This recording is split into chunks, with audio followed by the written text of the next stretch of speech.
We are in the chicken coop again. I ran out of white paint last year, and we need to move the baby chicks out here. It's finally nice enough.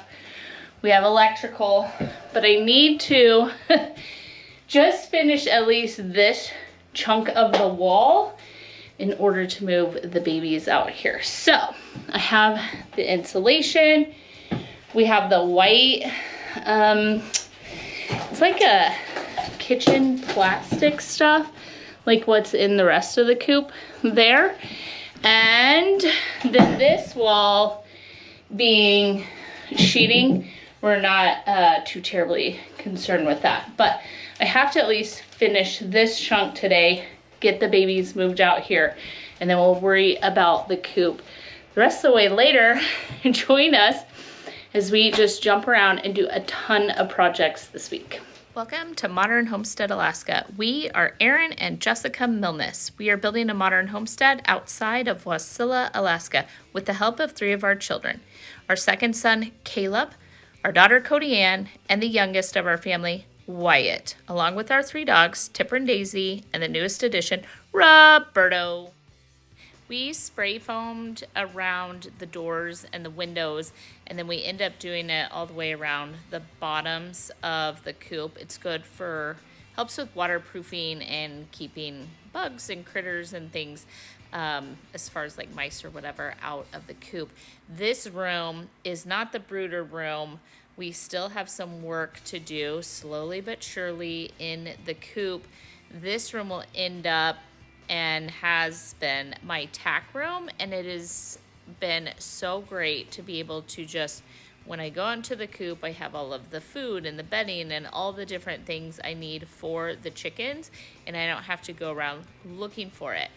The big part of our coop we will be getting to soon, because we had some of the flooring peel up over winter, and then we cleaned it all out today and got it all done, so at least it's nice and clean for right now. All right, Caleb, what's your plan? Easy peasy. Got a little half wall for right now. Just got a little half wall set up.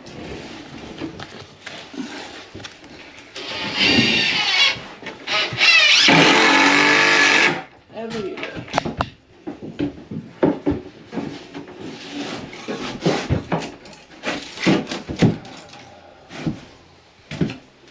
You're gonna have to use shorter screws.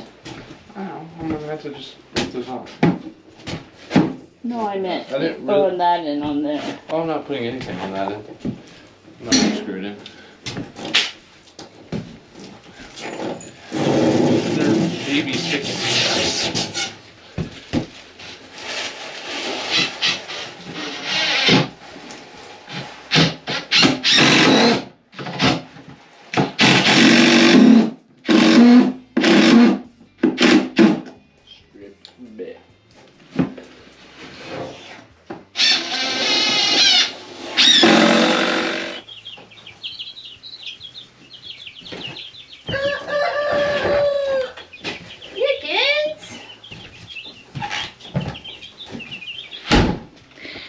We got the coop clean. They are plenty warm. They're a little scared, a little bit cuddly, but I did see them out here drinking and stuff earlier. We put a water out here. We're fully aware that they can jump out of this. But I did want to give them a clean, dry place to bed down. There's nothing in here they can get hurt on. These chickens will spread out their shavings. They have clean, dry shavings. We're having an issue here with the floor. We'll fix that. And then these 2, they never leave. Got this window cracked and that window cracked, but I closed the window where the baby chicks are, so they're not getting any direct airflow over them. Lots of cleanup. Lots and lots. Spring is crazy. Let me show you. So today is day 2 of the weekend. We totally worked on the chickens yesterday. Aaron cleared the neighbor's driveway. Today we're finally doing it. The garage.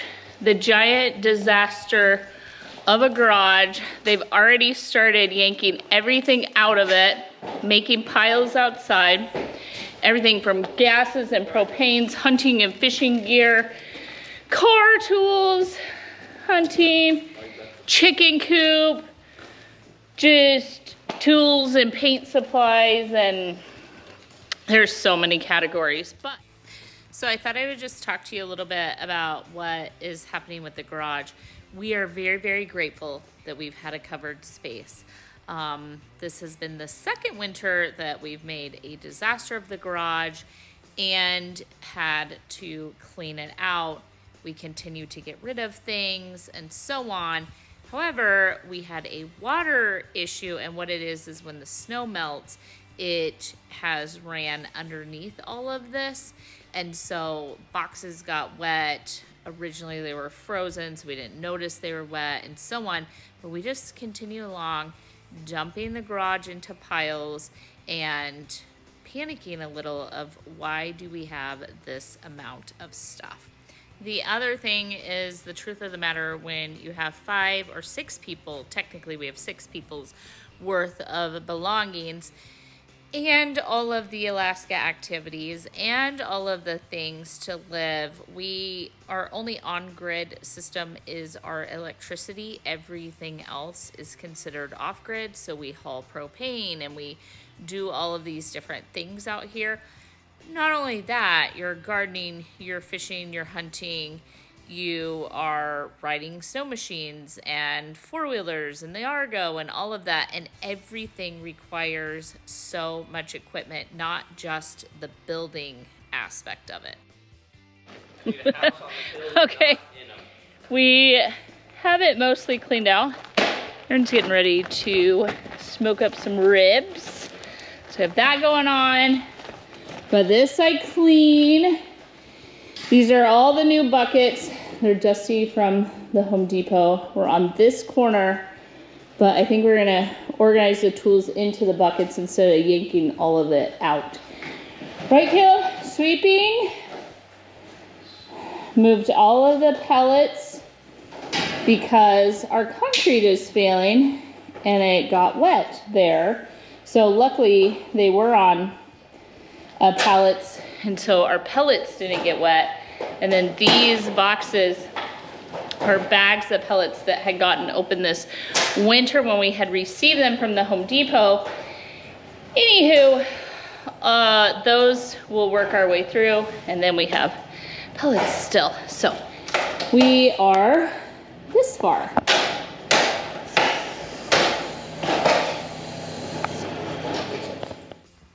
I do want to touch a little bit on the system that we're using. When we moved here, we had originally kind of had everything in buckets and sections in the one trailer. However, things get dumped and rifled through, and then we added by buying new paint supplies and all the different things. Using the bucket system is really great depending on your organization style. Where the struggle comes in is Caleb is a little bit put in charge because he is a butterfly. And that means that if it is out of sight, it's out of mind. He doesn't put things away, and he is such a big help that I have to put my organizing style aside in the garage, and so did Aaron. And we had to more so organize certain chunks or areas that the kids get tools out of in order to hopefully in the future have this more tidy. So here in a minute, you will see that the buckets are things like paint. That's me. Caleb doesn't dig in there. Generally, Cody and Wyatt don't either. A plumbing bucket, an electrical bucket, and so on. They're fine to have a closed lid on them, no problem. All of the DeWalt tools you will see later are literally in these open buckets, just stacked up where the kids can walk in, they need a saw, they need a hammer drill, they need any of that, and it's so random and organized in my mind, but it worked for the kids. We had to let them do it. Quick check-in. So everything is now being put into categories such as painting supplies, plumbing, electrical, tile and concrete, random houseworking things, tape and glue, so on. They're working with some welding stuff. Believe it or not, it's getting super close, but it feels worse before it's better always. So not only did I get all of the new totes, we went with this black and red tote, and then they're different qualities, not only size. So the red ones are super heavy duty. So things like all of the spray paint cans are put into one of the heavy duty totes. We have one specifically for screws, one specifically for nails. They will hold the weight, whereas the black totes won't hold the same amount of weight. We did go again with the red shelf, just, you know, might as well make it match, make it look nice in there, and do the best that we can. I did, like I said earlier, I struggled a little letting go some of the control, and you'll just see throughout the video that Caleb really is the one determining where we're putting certain things. And it was so crazy. He said to me, like, Mom, when I want to go left, you go right. And that is such a telling statement. And our encouragement is working together as a family. Sometimes it's okay to, you may be the organizing queen of whatever, but you have to sometimes just give up that control. And in the end of all of this, I am much happier in order to have the help and not have everything my way, but allow them the freedoms to kind of help in these sections and not always be putting so much on myself when it comes to it. The other topic is, a lot of you watch because you're moving to Alaska or a homestead or something like that. The craziest part about all of it is when you build something from scratch, there is no shelving, there is no organization, nothing is set up for you, and you have to determine that all yourself, and sometimes it takes a long time. So it started raining, so we had to put all of this stuff in here. And then Aaron had dinner done, so we went and took a break for dinner. We had the lights back on. See if we can't get this finished today for the most part. So this is all that's left. This. Ready? Yeah.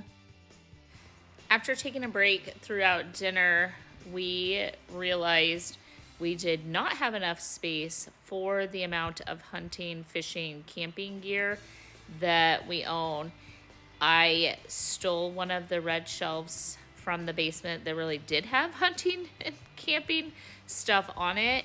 And we did take the time to go around and collect at least all of the tools out of the basement, so that when this job is finished, we didn't have like either gaps or we didn't fill everything in and then go, oh crud, we have another saw, we have this, we have that.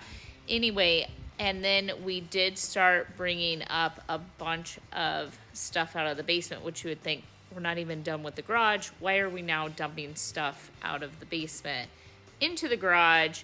It's always been intended to go up here, and just moving the shelf. And kind of what you see is fishing is in the corner. That's very specifically fishing. Most of the gear on this smaller red shelf is universal. You would take it for a day on the Argo, you would take it hunting, you would take it fishing, you would take it whatever. And so kind of keeping those categories in the same sections, I think is really going to be helpful. Now that does need to be kind of broke down and better organized. However, working together, again, as a family, we just needed to find what sections work best for us. Lastly, as we kind of close out, I'm going to show you the in project and then some before and afters. But oh my gosh, I am so grateful for Aaron and the kids. It took all 5 of us doing different projects. Wyatt stacked a bunch of wood. Cody worked on a bunch of stuff in the basement. They both had to come and help the other 3 of us in the garage. It literally took 5 of us 10 hours, but the amount of work that we accomplished in that period of time is just absolutely unbelievable. I am so grateful for their help as a family working together to kind of make this homestead happen and run. So big shout out and thank you to my family. I can't believe we made it this far today. I literally was just sitting here thinking this garage has served us incredibly well. This had to get done. And needed to get done before heavy gardening season. We start building the shop this summer. We have a bunch of outside work that we need to get done. But the biggest project in the garage is yet to come because we have an entrance to our basement. Aaron has to build a custom door for that. And then there needs to be a landing. That's my laundry room pantry. And then from the bottom of this over is going to be a landing, like a locker system. And I'm not sure how much of that will get done this summer. But the landing to the basement and a custom door has to get done. Anywho, can you believe it? So we need to get a rack that hangs from the ceiling. These are all their duck decoys, and we need to be able to start using that door instead of the front door. And we don't want everyone having access to the garage, so we can lock that and everyone can have a key to it, and that'll become the new entrance to the house, and it'll save my entryway and the house. So the fact I can even park in here is crazy. So Caleb had dumped everything out of the trailer that we sold, and it was all in here. But had we not had this garage from day one of building this house, having no shop or anything, it would have been pretty horrific. Like literally all of my cabinets, Wyatt's dresser, like I'm just trying to think of all the things that we've sanded and painted in here and the projects that have been done in this garage, and it's been destroyed and brought back and destroyed and brought back and destroyed and brought back. But this is working well. We got a new rack today. This one we dragged up from out of the basement. I might have already said that in the video. We have tools. We have project stuff like random projects, plumbing. We didn't write it on the box yet, but one of them is electrical. That's all Aaron's smoking stuff, the gas and oils, all hunting, all fishing, and then his decoys will get hung from the ceiling. But holy cow, if you stuck around to the end, we greatly appreciate you. We cannot thank you enough. It's just another crazy project. Don't forget the boy. The snow machine, snow blower. That thing is uber handy. But when we have the shop, a lot of stuff like that, the propane and whatnot, will get moved to the shop. So thanks for hanging out with us today. We hope that you're super blessed. You have an amazing week. And if you haven't yet, hit that subscribe button, ring the bell, you'll get notification, thumbs up and comments, all help our channel to grow. Until next time, we'll see you soon. Be blessed.